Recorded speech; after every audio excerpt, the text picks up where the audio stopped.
Hi there. This is Angela Breidenbach, and I'm introducing to you at the Vine Church. At the Vine store at Faith Church, and they are in Dyer, Indiana. And I'd like to introduce you ladies to my friend Becca Whitham, who is one of the authors with me in the Blue Ribbon Brides, and her story is called Driven to Distraction. In the Western Washington State Fair of 1918, bitterness and regret have followed Jolene Kaplan to every fair in the country. Eager to leave the auto polo circuit, her choices are to become an aerial stunt pilot or marry the man her parents have selected, until Robert Montgomery returns from war. But is he still the man she fell in love with, or has war forever changed him? Now let me tell you a little bit about Becca, and then I'm going to open it up to the Vine Book Club to be able to visit with you, Becca. Becca Whitham is a multi-published author who has always loved reading and writing stories. After raising 2 children, she and her husband faced the empty nest years by following their dreams. He joined the Army as a chaplain, and she began her journey toward publication. Becca loves to tell stories marrying real historical events with modern-day applications to inspire readers to live Christ-reflecting lives. She's traveled to almost every state in the United States for speaking and singing engagements, and has lived in Washington, Oregon, Colorado, Oklahoma, and Alaska, where she is now. She can be reached through her website at beccawhitham.com. That's spelled BECCAWHITHAM.com. I'm going to turn the floor over to you and disappear for a few moments. When it's time, you'll see me come back on, and we'll have our closing remarks. So, ladies, take it away. Thanks, Angela. Mm-hmm. Hi, everybody. Hi. I'm so excited to be doing this with you guys today. So, I don't know about you, but it is 20 degrees and snowing up here. Where are you? Remind us where you are again? Alaska. Oh. Fairbanks, Alaska. Oh. Well, we're in the Chicago area, and it's raining. It's about 40 degrees right now, but for the last about week, it's been between 60 and 75, which is so weird. It's February, but it's weird. We've broken records for warmth this last couple of weeks. Crazy. So, what kinds of questions do you have about the story? How many of you have read it? Oh, okay, great. Most of us.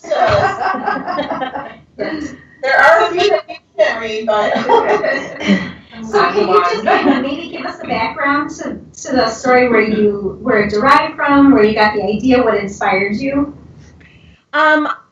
The first thing that inspired me was the story of Romeo and Juliet. I am a former English teacher, and it just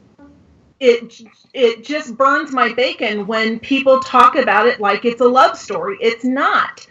It is a tragedy. And so I wanted to write something that was a bit more true to the story of Romeo and Juliet, which is if these families don't find a way to get together, it's tragic. Of course, in Romeo and Juliet, they end up losing their only children. Their families are wiped off the face of the earth. Mine is a little less tragic, but I didn't quite have as much time as Shakespeare had, and nor do I quite have his talent. So I knew I wanted to do Romeo and Juliet, and I knew that I wanted to do it at the fair that I grew up in. I grew up in Tacoma, Washington, and so the Puyallup Fair is my home fair. So I knew I wanted to do that, and then the only other thing that I knew I wanted was Fisher scones, and I'm hoping that those arrived for you. Did they? They did. Yay! So they are the best scones. I'm just telling you. Because you mentioned them several times. So what's special about them? They're just really good. They're just really, really yummy. They were my family. My mom and dad were both teachers, and so we would go to the fair on Fair Day. And the two things that my mom and dad would treat us to were scones and bumper cars.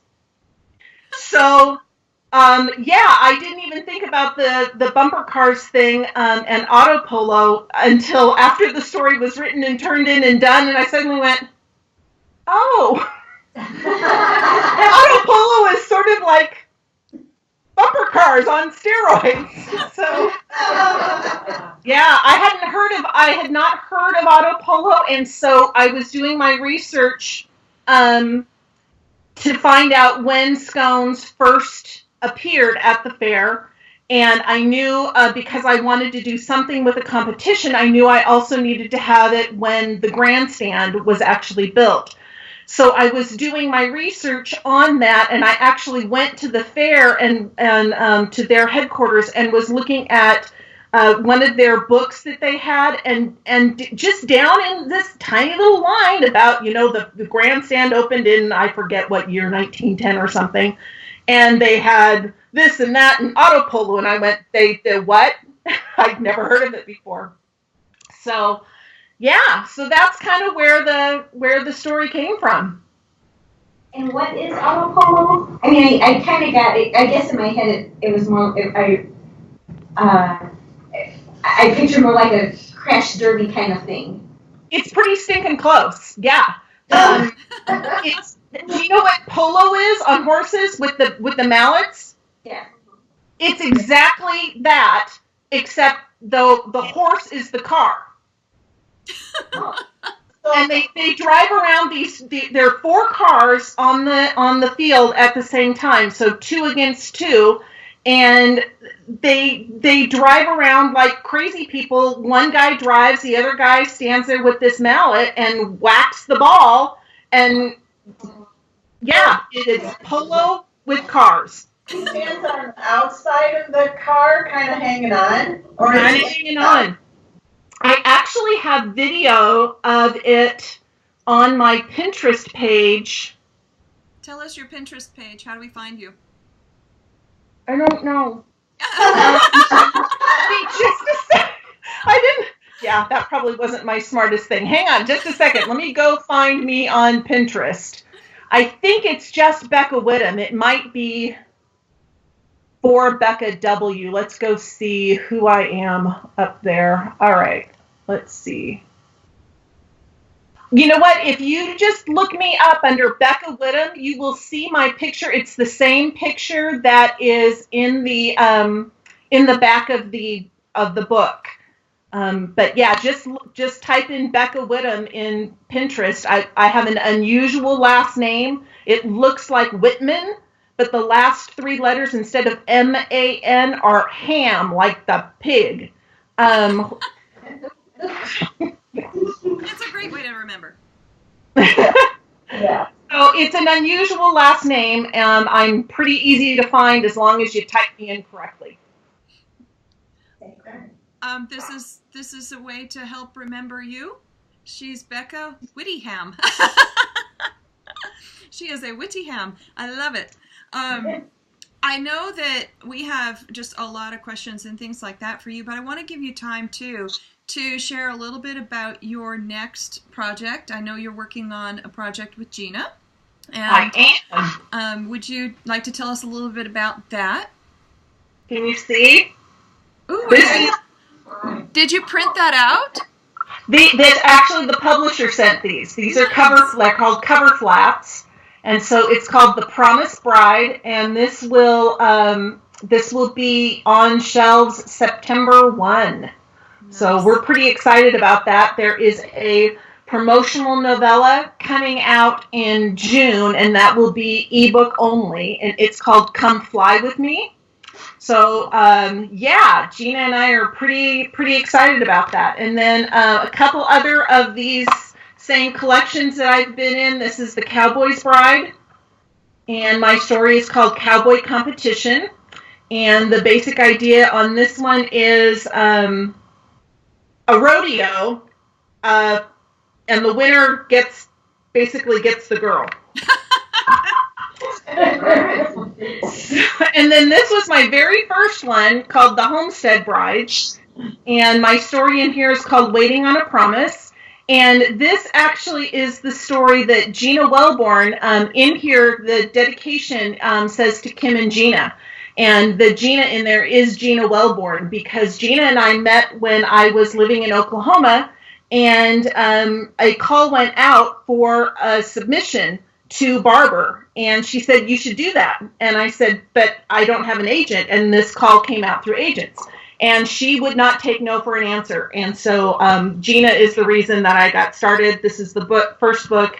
She is the reason I got started. And so, yeah, you got to meet her and now me. Yeah. Very cool. That's a great story. Yeah. Thank you, Gina. So we have to go because it is Darlene Franklin's time to come on with us. But we want to thank you for dropping in from Fairbanks, Alaska with us, and for being part of the Blue Ribbon Brides collection.